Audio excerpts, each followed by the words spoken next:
moments later. Can you move it along?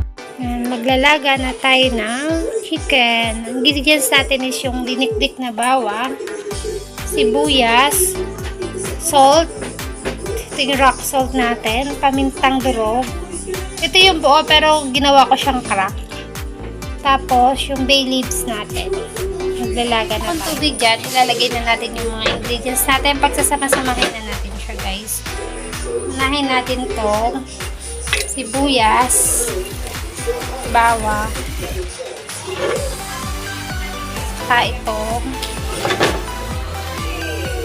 bay leaves,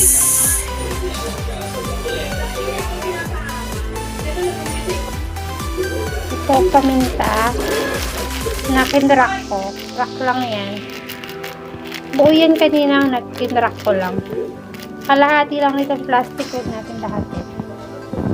Sasunod na natin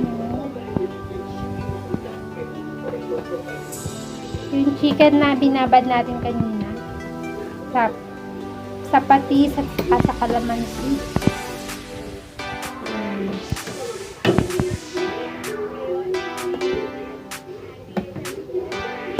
Laga lang natin siya ng mga 2 to 3 minutes, guys, kasi dalawa lang naman siya. Tapos sunod natin yung sauce, yung rock salt natin.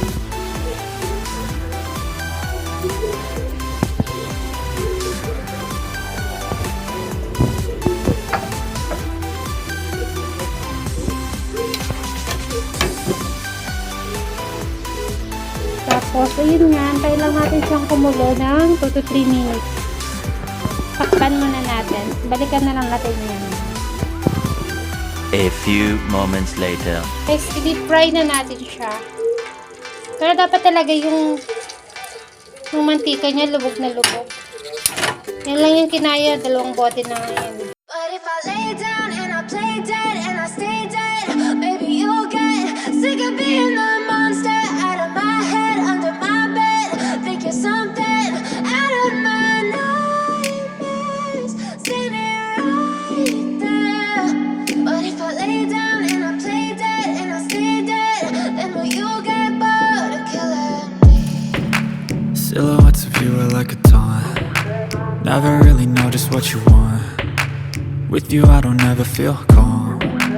I can feel the sweat inside my palms. Play with me like cats and a string. You don't understand the pain it brings. You don't ever wanna give me wings. You don't ever wanna set me free. You know I'm addicted to you, and it's twisted, you've been gifted with the evil voodoo. Got me coming back for more, even when I've been screwed. Dolls full of pins, pierce my heart straight through. I got issues in my head, I like you in my bed, but you keep me on red. Oh, everything is like a test, I better not text or I'll come off desperate. But if I lay down and I play dead and I stay dead, baby you'll get sick of being the monster out of my head, under my bed. Think you're something out of my nightmares, standing right there. But if I lay down and I play dead and I stay dead, then will you get bored of killing me? So if I play dead, will you regret everything that you did, that you said? I don't think you understand what you're doing, and my heart's black and blue from the bruising. I feel like when I'm with you I'm losing. I feel like you think that this amusing, sitting there gaslighting and confusing. Was it me, is it me, am I deluded? I'm the one who's always sorry, the conclusion.